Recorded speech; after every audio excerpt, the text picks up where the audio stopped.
Romanos capítulo 8 y versículo 11. Un versículo muy interesante, muy doctrinal, que habla acerca del poder del Espíritu y revela mucho. Pero en esta hora queremos hablar, hermanos, acerca de salvación. Queremos hablar de salvación. Queremos hablar de la seguridad eterna de la salvación. Ese sería el tema. La seguridad eterna de la salvación. Porque todos necesitamos, hermano. Parece risible y parece algo risible la palabra, que da risa, pues. Pudiera sonar hasta divertido pensar en que nosotros estamos hablando de algo que es casi como alguien que comprenda lo que es la vida espiritual. No puede creer que pudiera haber una seguridad en nosotros de que verdaderamente pertenecemos a un Dios vivo. Pero en realidad, hermano, y una verdad muy grande es que la realidad es que somos de Dios. Y que esto de tener seguridad en el corazón, que somos de Cristo, esta es una verdad latente. Latente, boom, boom, latente en los hijos de Dios. Debe haber en nosotros, hermano, aquella seguridad de que somos de Dios y que lo estamos esperando a Él y que Él tiene un trato conmigo y un trato yo tengo con Él. Y que mi vida está destinada al servicio de Dios. No podemos nosotros, hermanos, estar cavilando en pensamientos que no son agradables a Dios. Él le dijo, déle un aplauso al Señor, aleluya, bendito sea su nombre. Él exhortó a los discípulos y le dijo, ¿qué son estas pláticas que tenéis entre vosotros? ¿Qué caviláis? Así le digo, ¿qué caviláis en vuestros corazones? Porque a Dios no le gusta que nosotros estemos pensando que somos de arriba y después que somos de abajo. Dios quiere que nosotros tengamos un solo espíritu, un espíritu, hermano, de amor, de poder y de dominio propio. Dominio propio. Es determinante que usted sienta la seguridad de su salvación. No le podemos dar un recibo. Pero aquí mismo en Romanos, fíjese bien, si todavía tiene abierta la Biblia, hay una seguridad que Dios nos da de que nosotros somos de Dios. Y es en el versículo 16, 8:16 dice, el Espíritu mismo. Yo no sé si el Espíritu a usted le da testimonio, pero a mí el Señor me hace sentir que Él está conmigo. Porque cuando yo empiezo a hablar de su poder y de su majestad, yo siento un baño de poder, yo siento una unción. Es una unción que lo toca, lo llena, lo redarguye, lo hace sentirse chinito todo el cuerpo, pero siente una cosa como caliente, un baño de calor que Dios le da. ¿Me entiende? Y eso es que el Espíritu está dando testimonio a nuestro espíritu que somos de Dios. Y aquí lo dice el versículo. Denle otro aplauso al Señor. No se quede con las ganas, aleluya. Pero dice, el Espíritu mismo, 8:16, el Espíritu mismo da testimonio a nuestro espíritu. ¿O no dice así en la suya? Cuando lleguen los testigos de Jehová y le regalen una Biblia, cuidado. Mejor cómprese una. Hay hermanos que tienen 3 y 4. Bueno, pueden regalarle una en vez de que darle una de esas. Amén.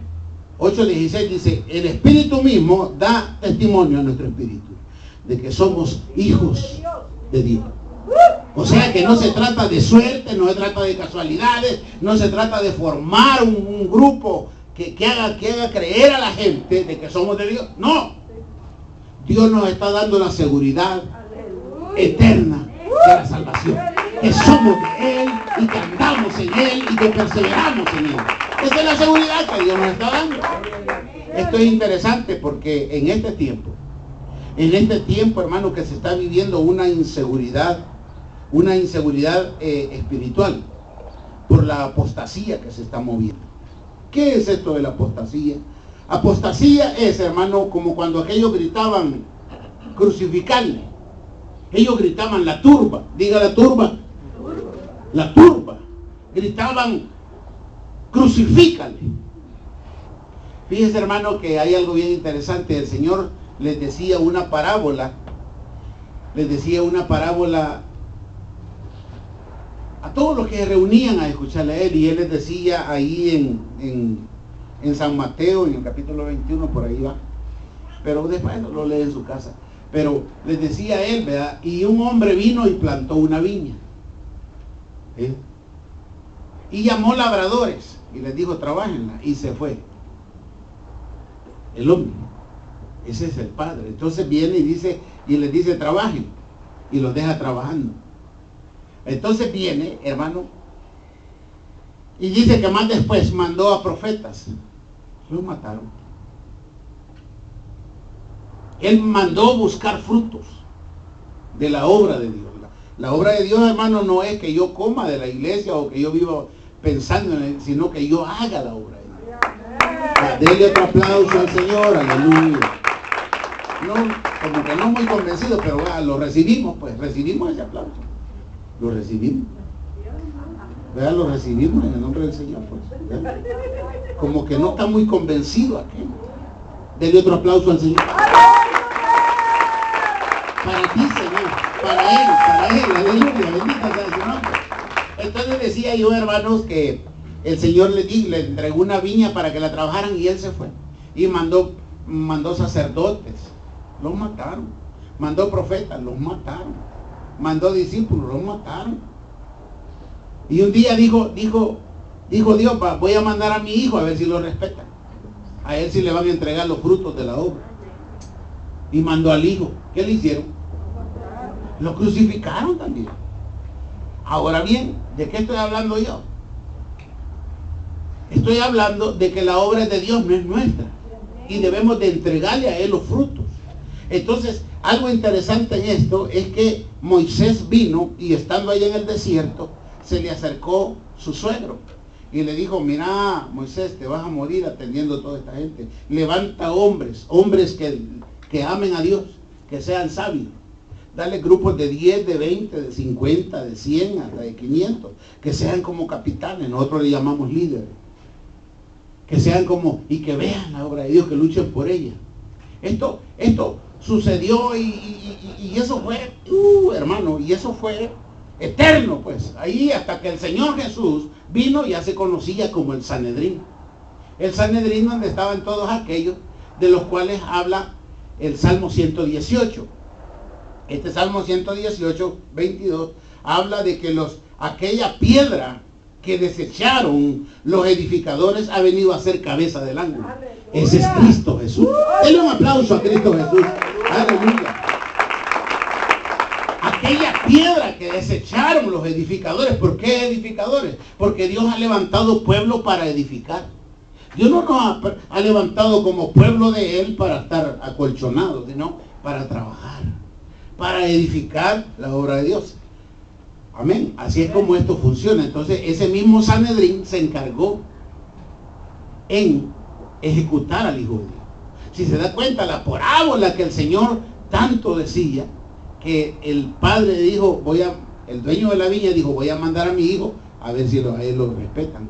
También lo mataron. ¿Y qué significa esto? Esto significa, hermano, que el hombre ha querido tomar las riendas de la fe.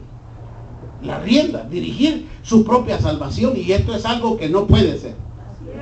Porque la salvación viene de lo alto. La salvación es un poder espiritual. Vamos a leer otra vez el 8:11, a ver si ahora lo entendemos. Y el espíritu de aquel, o sea, del Padre, que levantó de los muertos ¿a quién? A Jesús. Porque el Señor Jesús verdaderamente estuvo muerto. Muchos dicen que no, que como era Dios nunca murió. Que no murió, sí murió. Aquí dice que sí murió y lo dice 2 veces, para que usted no lo dude. Dice, y el espíritu de aquel que levantó de los muertos a Jesús mora en vosotros. Perdón. Y si el espíritu de aquel que levantó de los muertos a Jesús, yo lo creo, mora en vosotros, o sea, ese espíritu es el mismo que ha venido a nosotros, el que levantó de los muertos a Cristo Jesús, fíjense, primero Jesús y después Cristo Jesús, dice, vivificará. Y esta es la seguridad que nosotros tenemos, porque el Espíritu da testimonio a nuestro espíritu de que somos hijos de Dios. vivificará también vuestros cuerpos mortales por su espíritu que mora en vosotros. Es un error grande en la iglesia no tener el Espíritu de Dios. Porque ¿dónde está su garantía? La seguridad eterna de la salvación radica en que usted se comunique con Él, que usted viva como Él manda, que sienta su presencia, que haga su obra. Mire, cuando usted anda predicando en la calle, en las casas, en las reuniones familiares, que bendito sea Dios tenemos, y usted hace el llamado y un alma se convierte a Cristo y usted ora por Él, ese es un fruto. Hay personas que están en la iglesia desde hace saber cuántos años que yo no sé, todavía no han tenido ese privilegio, ese gozo de liberar a un endemoniado, ese gozo de sanar a un enfermo. Todo eso tiene que vivir usted. Apúrese a vivir esto. Ahora bien, queremos decir algo, que algo fatal a estas alturas es no tener comunión con Dios. El Señor ya viene. El Señor ya viene y todo lo que se está presentando, hermano. Entonces el Señor ya viene y que nosotros no tengamos comunión con Él. No tenemos la seguridad de que verdaderamente la gente anda, va a la iglesia. A mí me dice, mira, aquel hermano que está aquí, allá está en otra iglesia. Ah, no, hombre, ¿y qué anda haciendo allá? Me dicen a mí me preguntan. Le digo, yo creo que anda buscando a Dios. ¿Dónde está Dios, hermano? Aquí adentro, cuando nos vamos todos. Dios no habita en templos hechos por manos de hombres. Dios habita en su corazón. Allí adentro. Allí mora el que vive y reina. Allí mora Dios. Dios no está aquí cuando nosotros nos vamos aquí.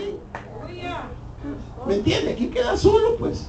Dios no va a estar aquí perdiendo el tiempo. Dios está trabajando en nuestras vidas. Por medio de esta, denle otro aplauso al Señor. Aleluya. Bendito sea nuestro Dios. Aleluya.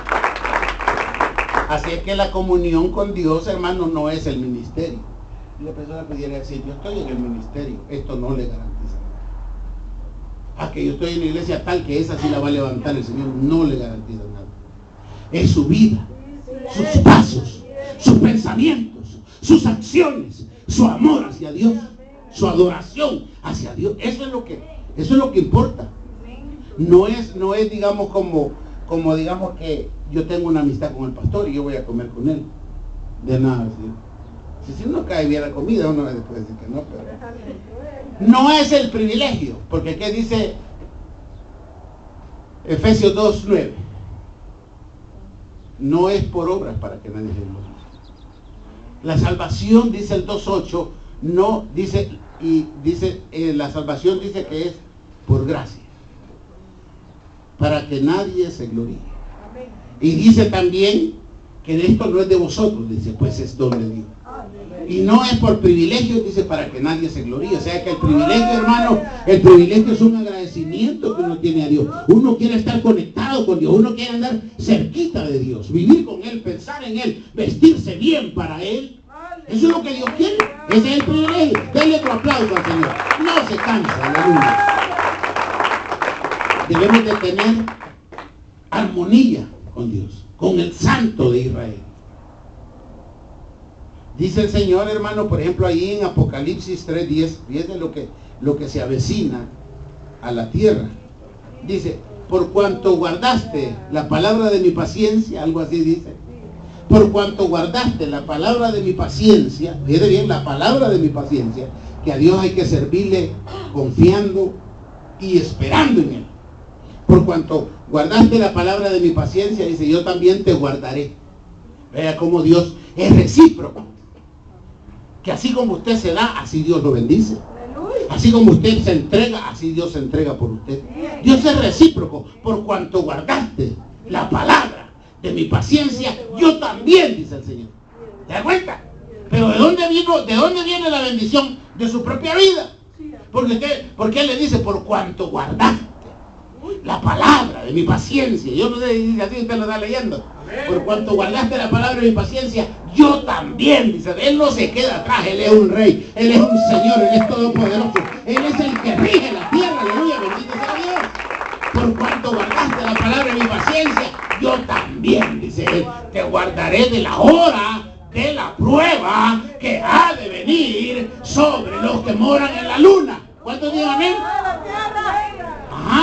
moran en la tierra, o sea, los moradores de la tierra, son los vecinos nuestros. ¿Me das cuenta? O sea, algo grande viene para acá. Se está moviendo, hermano, en este tiempo un espíritu, hermano, un espíritu de apostasía. Fíjense bien, se está moviendo un espíritu de apostasía, hermano. Y este espíritu de apostasía, hermano, quiero decirle yo a usted, para que usted lo sepa de una vez, para que no le echemos la culpa a esos hombres.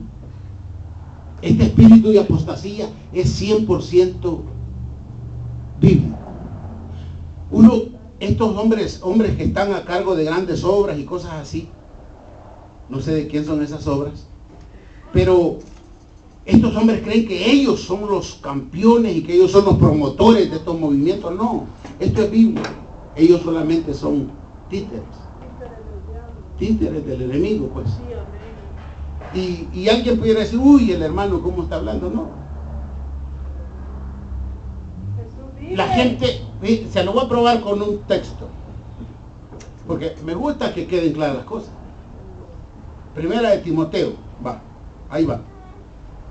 Para que usted, Primera de Timoteo, capítulo 4. ¿Sí? ¿Está conmigo? 4. 4:1. Pero el Espíritu dice claramente, ¿quién lo dijo? Entonces no fueron los cabezones. Dice, pero el Espíritu dice claramente que en los postreros tiempos, que son estos, algunos, no todos, sino algunos perdidos, apostatarán de la fe, porque no escucharon la palabra de vida, sino que escuchando a espíritus engañadores y a doctrinas de demonios. ¿Qué escucharon? A espíritus engañadores y a doctrinas de demonios, porque estos hombres dicen que Dios les habla, pero en realidad es el enemigo quien está endulzando sus oídos. Y ellos creen que es Dios. ¿Quién es el padre de mentira? ¿Quién es el que se disfraza de ángel de luz? Entonces ellos han escuchado a espíritus engañadores, espíritus de demonios. ¿Se dan cuenta quiénes han escuchado? Ahora bien, estos, al escuchar a estas personas, al escuchar a estos demonios, sus corazones se han llenado de mal. Y aquí dice el 2, por la hipocresía de mentirosos que teniendo cauterizada la conciencia. Cuando dice que tienen cauterizada la conciencia, es que ya no hay amor en sus interiores. Ya no hay amor, entonces tienen cauterizada la conciencia, prohibirán casarse. ¿A quiénes le han hecho eso? No a los sacerdotes. No dice 2:18 del Génesis que no es bueno que el hombre esté solo. No dice el apóstol Pablo que cada uno tenga su propia esposa. ¿Y por qué los pobres? Hoy sí que son los pobres curas. Esos son los pobres curas. Pobres curas. No tener una esposa, no tener familia. De veras que han caído en las redes del diablo. Ahora bien, el hombre, como decía yo, queriendo tomar las riendas de la fe, se han inventado el ecumenismo. Esta es la unión de religiones. ¿Para qué?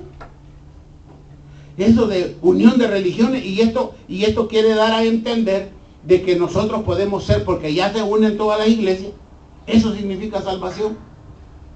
No, hombre, ese es un menjurje del diablo. ¿Qué tiene que darme a mí un testigo de Jehová? ¿Qué tiene que darme a mí un mormón? Un ateo. ¿Qué me va a dar a mí si yo tengo al Dios vivo? No me va a dar nada, y si me uno con él, ¿qué va a pasar con mi vida? ¿Qué va a pasar con mi vida? Se me va a arruinar, porque me van a dar a tomar un licuado que no me va a caer bien. La unión de religiones es tener salvación. No, hombre. No. La salvación, hermano, es algo personal. Es la elección de Dios directamente. Y allí en San Lucas 21, fíjese bien, voy a leer algo en Lucas 21, algo para aclarar más esto. En Lucas capítulo 21, en el versículo 25, capítulo Lucas 21 y versículo 25, dice la palabra de Dios de la siguiente manera. Y habla acerca de la venida del Hijo del Hombre. Entonces dice, habrá señales en el sol, en la luna y en las estrellas. Y en la tierra angustia de las gentes confundidas a causa del bramido del mar y de las olas. ¿Y qué va a pasar con ellos? ¿qué va a pasar con ellos? Vean lo que dice el 26, desfalleciendo. ¿Se ha fijado que mucha gente ha perdido el andar en la fe? Mire, desfalleciendo. Desfallecer es que la vitalidad espiritual se le va acabando. Antes venía miércoles, viernes y domingo a la iglesia. Hoy ya está apareciendo, después aparecía solo viernes y domingo. Y hoy después solo domingo. Un día ya no lo vamos a ver. Porque va desfalleciendo. Dice el verso 26, desfalleciendo los hombres. ¿Quiénes? Por el temor y la expectación de las cosas que sobrevendrán en la tierra, porque las potencias de los cielos serán conmovidas. Miren, entonces verán al Hijo del Hombre, que vendrá en una nube con poder y gran gloria. Hermano, nosotros no podemos perdernos esto. Nosotros, hermanos, nosotros no podemos perdernos en esto, quiero decir. Pero nosotros, hermanos, tenemos que tener una relación con Dios. Tenemos que tener una relación especial con Dios. ¿Me entiende? O sea, esto es lo que me dice a mí, hermano, que a estas alturas nosotros no debemos de estar. ¿Será esta la iglesia? ¿Será el pastor? ¿Será la Biblia? ¿Será verdad? ¿Será sandía? ¿Será melón? Yo no sé. No. Nosotros debemos estar bien seguros dónde estamos parados, quiénes somos y para dónde vamos. No podemos andar nosotros, hermanos, ni de iglesia en iglesia, pues. Las doctrinas, hermanos, son espíritus. Usted sabe que aquí se está moviendo el Espíritu de Dios. Denle lugar a ese espíritu de su corazón. Si usted va a donde hay una secta, ahí se están moviendo espíritus de muerte, espíritus de confusión. Y si usted entra a aquel lugar, seguramente será poseído. Algo le gustará y se quedará ahí. Después no volverá a donde estaba la verdadera senda, porque va a escuchar al espíritu de demonio. Esto es interesante. El estudio de las profecías, fíjate bien, no es buscar la causa del evento. Ese es un problema que nosotros tenemos. Las señales se están dando y uno debe de ver el cumplimiento de aquella palabra como señales que Jesús declaró, por ejemplo. Uno no puede decir, por ejemplo, hay personas que dicen, sí, dice, el calentamiento global, dice, la palabra dice que se calentará 7 veces esta tierra. La gente dice, no, dice, es que como han volado todos los árboles, por eso. No esté buscando la causa. O dice, mira, la tercera parte de los peces del mar morirán. Lo está viendo salir delfines, ballenas, pescado regular, calamares. Se está viendo todo eso, se está viendo. Y la gente dice, no, dice, es que ahí echaron un barril de veneno. Es que reventaron una bomba. Es que un misil cayó allá. No esté viendo la causa. Usted mire al que lo predijo. Usted mire al Señor. ¿Me entiende? O sea, ese es el cumplimiento. Uno no puede estar diciendo, no, es que tal cosa sucedió. No, usted mire que hace 2000 años alguien dijo que esto sucedería. Denle un aplauso al Señor. ¿Me entiende? Si uno empieza a buscarle el origen como el científico, ¿verdad? El científico siempre está diciendo, no, es que hay unas ondas que están matando todas las aves y por eso caen. No, yo veo al que dijo, morirán pues, las aves y los animales morirán. A él hay que ver nosotros. Ahora bien, el Señor dijo algo, por ejemplo, yo le invito, hermano, en San Mateo. En San Mateo, en el capítulo 24, y ya vamos a ver esto. San Mateo, capítulo 24. No veamos el origen, veamos, hermano, el cumplimiento. O sea, ¿quién lo dijo? Si uno se pone a buscar el origen, dijeron que las aguas se habían convertido como sangre. Es que allá una mina de barro y se vino y con el no sé qué, y es rojo y eso es. No, yo no estoy viendo por qué es. Yo lo que veo es que el Señor lo dijo. Y eso es lo que nosotros debemos de ver. ¿Quién lo dijo? Pues nosotros empezamos a ver que por qué vino, es lógico que va a venir de un lugar. Estamos en este planeta y sabemos cómo funciona. Y uno debe de ver al que lo predijo. Por ejemplo, para que veamos un poco más de esto, en el capítulo 24 de San Mateo, en el versículo 11, le invito a leer, dice, y muchos falsos profetas se levantarán. ¿Sí? ¿Está conmigo? Y engañarán a muchos.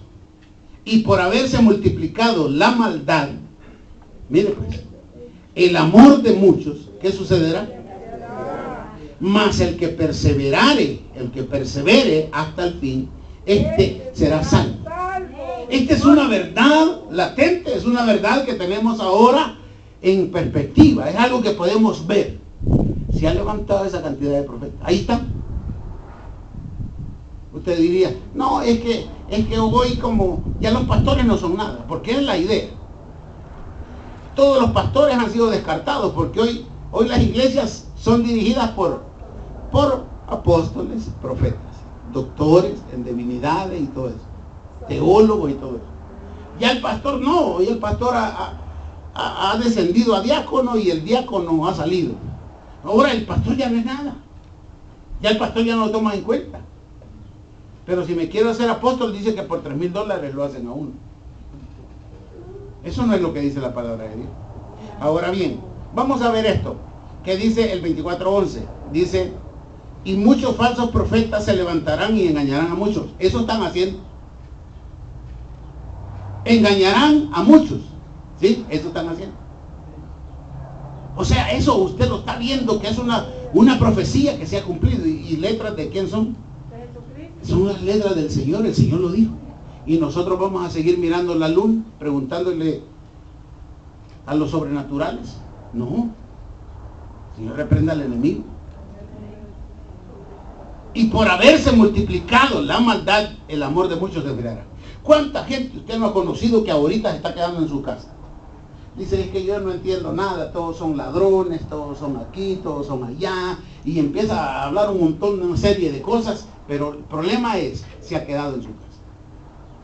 Ya dejó, como dice el verso aquí, el último que leímos, que era el cual, donde dice, el que perseverar, es el más el 13, 24:13, más el que persevere hasta el fin, este era salvo. Cuando el amor de las personas se enfría, ¿qué hace? Se aparta, se queda en la casa. ¿Dejó de qué? De perseverar, ¿verdad? Entonces dice aquí el 13, más el que persevere hasta el fin, este será salvo. Si usted se va para su casa y se queda allá, no está perseverando hasta el fin. ¿Se da cuenta cómo está la situación de difícil? A estas alturas estar con esas situaciones, eso no me gusta. La seguridad eterna de la salvación, hermano, no viene del exterior, como eso de reunir las iglesias y estar en medio de ellas allí. No, nosotros no podemos ser artesanos de nuestra salvación. Nuestra salvación viene del Señor, de la mano, del amor de Él, de la alianza de Él, de su palabra, de ser lavados, de ser llenos del Espíritu Santo. Y aquí viene de la relación con Dios. Hay gente aquí, y se lo digo con todo respeto, pero en esta iglesia hay gente que es demasiado fría para buscar a Dios. Sí hay. Aleluya, sí hay. Bueno, gloria a Dios, ¿verdad? De todas maneras que la gloria sea para Dios, hermano. Pero la seguridad, hermano, eterna de la salvación no viene, hermano, de tener arroz. Hay gente que está guardando arroz, frijoles, pan, y dice, aquí estoy cerca de la policía, cualquier cosa me ayuda. O dinero, hermano, guardan dinero, están guardando mucha agua, hermano, en sus casas.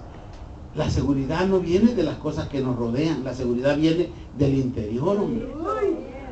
Del interior de adentro. ¿Me entiende? Sin santidad nadie verá al Señor. ¿Me entiende? ¿De qué estamos hablando? Seguridad eterna de la salvación. Ahora bien, cuando nosotros pensamos en esto, en lo interesante que puede ser la vida del cristiano, hermano, es conocer las bases bíblicas. Esa es una de las partes, conocer las bases bíblicas y que la victoria ya es nuestra. Por ejemplo, Colosenses. Las bases bíblicas, hermano, es que Dios ya venció. Y nosotros, hermano, lo que estamos haciendo en Colosenses, hermano, lo invito. La bendición de nosotros, hermano, es que nosotros estamos en Cristo. ¿Me entiende? Y que su victoria es nuestra victoria. ¿Me entiende? Nosotros lo que tenemos que hacer es solamente relacionarnos con Él. Ya vamos a ver. Vamos a ver dónde radica la seguridad eterna de la salvación. Mire lo que dice en el capítulo 2 de Colosenses, ¿ya lo tiene? Versículo 13, a vosotros, y a vosotros, y a vosotros, o sea, al ministerio que vive en Cristo, y a vosotros, estando muertos en pecados y en la incircuncisión de vuestra carne, os dio vida juntamente con Él, perdonándoos todos los pecados, porque ese era un tope que nosotros teníamos, y un tope que podemos andar arrastrando por aquí. Hay gente que peca, y el por qué dirán, el qué dirán, dice, no paso al frente porque van a ver que yo he pecado. A mí no me interesa lo que piensan. A mí me interesa lo que Dios piensa de mí. Denle un aplauso al Señor, aleluya. Yo paso al frente. Allá donde yo estaba en la iglesia grande, hermano, de la misión, en la que estaba Restauración allá, yo siempre pasé adelante. Todo el tiempo yo estuve adelante. Todo el tiempo yo estuve diciéndole, Señor, límpiame. Y Señor, límpiame. Y Señor, límpiame. Y no importa que ocupe la misma palabra, pero Señor, límpiame, límpiame, límpiame. Siempre adelante de los demás. Fíjense lo que dice, y a vosotros, estando muertos en pecado y en la incircuncisión de la carne, os dio vida juntamente con Él, perdonando todos los pecados, anulando el acta. O sea que usted debe saber que todas las cosas y faltas que cometemos son escritos en el libro de las obras. Hay un acta, hay algo que se está escribiendo, anulando el acta de los decretos que había contra nosotros, que nos era contraria, pues Cristo Jesús la quitó, dice, quitándola de en medio y clavándola, ¿dónde? La clavó en la cruz. Esto no quiere decir, esto no es doctrinal, no quiere decir que nosotros, yo voy a agarrar sus pecados y los voy a clavar en una cruz, eso no. El Señor es el autor y consumador de la fe. A Él sea la gloria, a Él sean los reinos, a Él sea toda potestad, porque Él hizo esto. Él tomó el acta que me condenaba a mí de Éxodo 23:7 y la pegó en la cruz, haciéndonos libres a todos nosotros para poderle adorar, para poderle servir, para poder cantar a su nombre. Bendito sea nuestro Dios. ¿Se dan cuenta? Entonces, pero eso lo hizo el Señor. Yo no voy a agarrar, usted dice, yo me fumé un cigarro y voy a agarrar el papel y lo voy a pegar en una cruz. Y de ahí quemo el papel y ya estuvo. No, esto es, Él es el autor. ¿Se dan cuenta? O sea, no somos autores nosotros de la salvación. Nosotros somos beneficiarios de la salvación. Bendito sea su nombre. Entonces, ¿qué estamos viendo aquí en el 14? Anulando el acta de los decretos que había contra nosotros, que nos era contraria, quitándola de en medio, clavándole en la cruz. Pero eso lo hizo el Señor. Y créanme lo que no fue una carta, fue Él el que estaba pegando. 15. ¿Y qué hizo después? Dice que Él, este acto, demuestra cómo el Señor despojó. Porque ahí, y esa es la parte principal. Esta es la parte esencial en aspectos de salvación, que usted debe saber que el Señor ya venció al diablo y a sus demonios y a sus espíritus, y ya venció toda artimaña del diablo, ya la venció. Porque dice aquí, y despojando a los principados y a las potestades, los exhibió públicamente, triunfando sobre ellos en la cruz. Denle un aplauso al Señor. Esto quiere decir, hermano, que nosotros ya somos libres de demonios. Somos libres. Y estos son los que habla Efesios 6:12. Porque no tenemos Efesios 6:12. Usted debe saber todo esto. Porque no tenemos lucha contra sangre ni carne, sino contra principados, contra potestades, contra gobernadores de las tinieblas. Nos hacen la lucha, aunque el Señor en el 2:15 ya los despojó y los exhibió públicamente. La cruz estaba en un lugar alto. El Gólgota era un lugar alto que todo el mundo podía ver. No hay dos cruces, no hay dos sacrificios, no hay dos Cristos. Solo hay uno, que es el autor y consumador de la fe, nuestro Señor Jesucristo. Denle un aplauso a Él. Los exhibió. Cuando el enemigo viene y nos quiere apantallar y nos quiere asustar y todo eso, no tenemos que decirle, ya perdiste la cruz del Calvario. Cristo lo exhibió públicamente. Perdieron él. Nosotros somos más que vencedores. Bendito sea Dios. El punto fuerte, hermano, es en esta lectura que hemos tenido, es la sustitución. La sustitución, hermano, Y que las personas deben entender, el cristiano debe entender que la sustitución es creer que el Señor sufrió la cruz por usted. Dios fue a la cruz por usted, para que usted sea vencedor. No quiere decir que va a ser un mal portado, no. Porque Dios no lo ha llamado a un libertinaje. Dios lo ha llamado a vivir una vida de santidad. ¿Entienden? Entonces prácticamente cuando nosotros leemos esto, nos damos, por ejemplo, Gálatas. Si usted quiere leer en Gálatas, Romanos, Hechos, Gálatas, Gálatas, Efesios. Es que, hermano, aquí están todos los versículos que apoyan esto. Y lo que pasa es que uno no lee Biblia. En el capítulo 2 de Gálatas y en el versículo 16 dice amén. De esto debe saber usted, mire. Esto es lo que debe saber acerca de la salvación. Dice el 2:16, sabiendo que el hombre no es justificado por las obras de la ley. O sea que nada de lo que nosotros podamos hacer, presentar, gritar, saltar, esto no tiene nada que ver. Sino que somos justificados por la fe de Jesucristo. Nosotros también hemos creído en Jesucristo para ser justificados por la fe de Cristo y no por las obras de la ley. Por cuanto las obras de la ley, por las obras de la ley, nadie será justificado. Así que mucho cuidado con andar en aspectos de ley. Es mejor acérquese al Cristo de la gloria, aleluya. Bendito sea nuestro Dios. No vamos a permitir, hermano, que nuestra mente egoísta, esto es algo que debemos nosotros de poner en práctica, pero no podemos permitir nosotros, hermano, que nuestra mente egoísta dicte las medidas de salvación. Nuestra mente, hermano, nos puede fallar en cualquier momento. Si el judío, fíjense este detalle, si el judío aceptó que una pequeña oveja o un pequeño animal limpio de pecado muriera para limpiar su pecado, ¿cuánto nomás nosotros debemos de aceptar el sacrificio que Jesús hizo por nosotros? Siendo Él el Hijo de Dios, en el cual no se halló pecado. Hebreos capítulo 10 y versículo 4 dice que la sangre de los toros y de los machos cabríos no puede quitar el pecado. No puede quitar el pecado, pero la sangre de Cristo sí lo puede hacer. Denle un aplauso al que vive. Este es un pensamiento que estamos trayendo este día como una así se le puede llamar. Como este pensamiento es como una confrontación. Recuerde usted una cosa, que Dios, hermano, habrá de confrontarlo a usted. Recuerde una cosa, Dios se comprometió a meterlo a usted al reino de los cielos. ¿Sí? Dios no ha perdido una batalla, ¿sí? Con usted no la va a perder. Dios mejor lo pasa antes por cárcel, por hospital, lo pasa debajo de las aguas, lo pasa por el fuego, con tal que confiese que Jesús es el Señor. Ahora bien, esto debemos de saberlo nosotros, que Dios, hermano, habrá de confrontar su vida. Si usted está viviendo una vida desagradable a Dios, no quiero decir palabras, pero Dios está bueno. Agárrese. ¿Quién quiere estar en un hospital?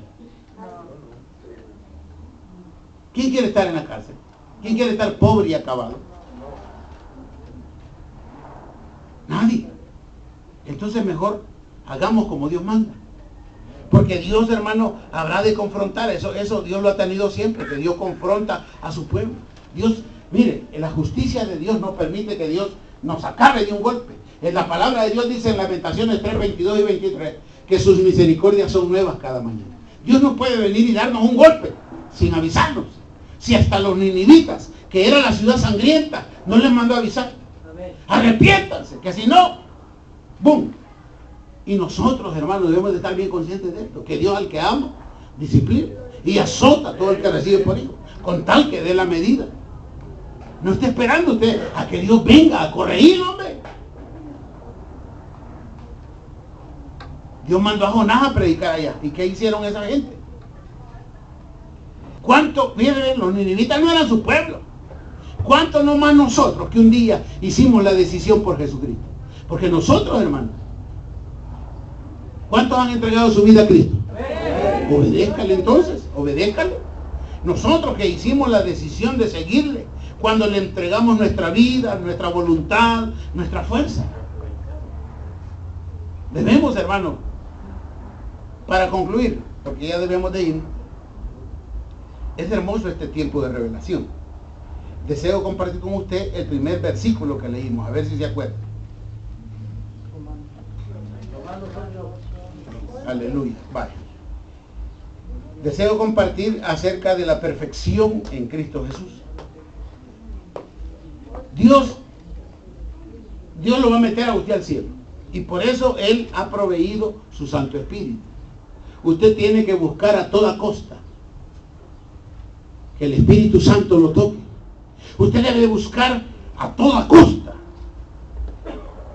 entregándose, humillándose, renunciando al pecado, renunciando a la rebelión, dejar de andar de pleitito, contar que el Espíritu Santo venga sobre su vida. Dejar cualquier novela, cualquier hábito, cualquier mala costumbre, cualquier mala palabra, dejarla, contar que el Espíritu Santo venga sobre su vida. Porque Dios, hermano, Él ha hecho una obra maravillosa. Ha abierto una puerta, la cual nadie puede cerrar, para que nosotros podamos entrar por él. Aquí dice, y si el Espíritu, aquí mire, cuando dice y si, está poniendo un abismo tremendo entre ser hijo de Dios y ser un simpatizante. Tenga cuidado. No quiero espantar a nadie, ni quiero asustar a nadie, ni deseo decepcionar a nadie. Pero los hijos de Dios tienen el Espíritu de Dios. ¿Y este espíritu cómo se conoce? Dijo, vendrá uno con el espíritu de Elías, volviendo el corazón de los padres hacia los hijos y el corazón de los hijos hacia los padres. ¿Qué es? Es esa voluntad, ese buen amor, esa entrega, esa pasión, esa búsqueda, ese nuevo semblante que Dios le da a sus hijos. Mire, dice el 8:11, y si el espíritu, y si usted no tiene el espíritu, vaya amarrándose el pantalón, vaya buscándolo, vaya tratando. Y yo sé que muchos lo tienen y lo desconocen por desconocer la doctrina. Vendrá uno con el espíritu de Elías.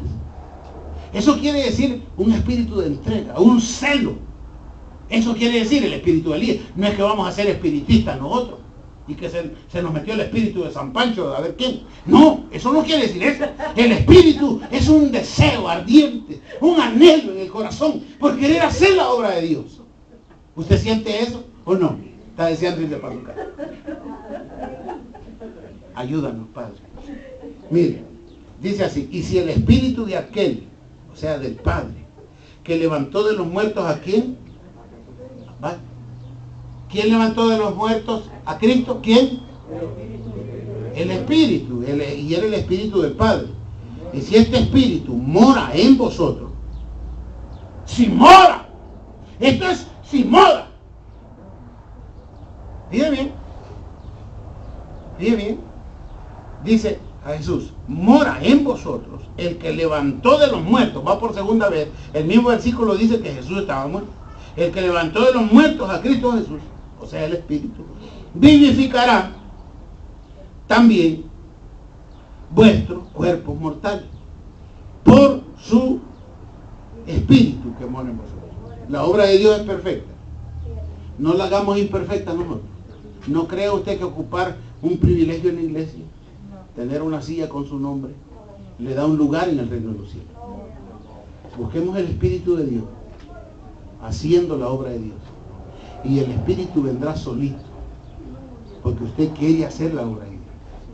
¿Cuántos quieren hacer la obra de Dios? Amén. Levante su mano. Amén. Con la mano levantada le vamos a decir, bendito Jesús.